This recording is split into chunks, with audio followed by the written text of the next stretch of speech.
আর্জেন্টিনার ফুটবল মহলে হঠাৎ করে দিবালাকে নিয়ে শুরু হয়েছে এক চরম উত্তেজনা।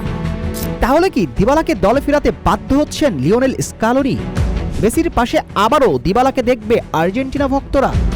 আর্জেন্টিনাতে যে ঝড় উঠেছে, জেনজিরা দিবালাকে দলে দেখার জন্য সোশ্যাল মিডিয়াতে যে ক্ষোভ প্রকাশ করছে, এরপর প্রশ্ন জাগে দিবালা ফিরছেন। এইদিকে দ্য গার্ডিয়ান বলছে আর্জেন্টিনার স্কোয়াডে দুটি চমক থাকছে। সেই চমক কি দিবালা? প্রশ্ন উঠতেই পারে, প্রাথমিক দলে তো দিবালা নেই, তাহলে কিভাবে থাকবেন মূল দলের স্কোয়াডে? এই ক্ষেত্রে ফিফার নিয়ম কি বলে? প্রাথমিক দলে না থাকলে কিভাবে দিবালা আসতে পারেন? ফিফার নিয়ম অনুসারে আদৌ কি এই স্বপ্নটা বাস্তবসম্মত?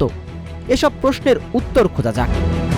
কাতার বিশ্বকাপে একটা ক্লিয়ারেন্স এবং পাহাড় সমান চাপের মুহূর্তে লরিসকে পরাস্ত করে আর্জেন্টিনাকে এগিয়ে নিয়ে পেনাল্টি কিক গোল করা ফুটবলার দিবালা। কিন্তু শেষ 4 বছরের মাঝে একটুখানি ম্লান রোমা তারকা।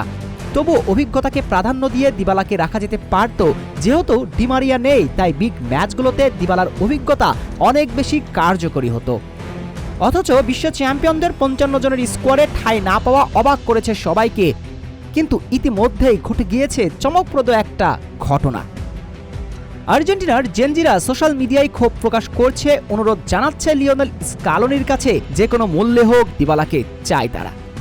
আর দ্য গার্ডিয়ানের সূত্র মতে 28 থেকে 29 তারিখের মাঝে ঘোষিত হওয়া আর্জেন্টিনার স্কোয়াডে থাকছে দুটি চমক, যার একটি কি দিবালা।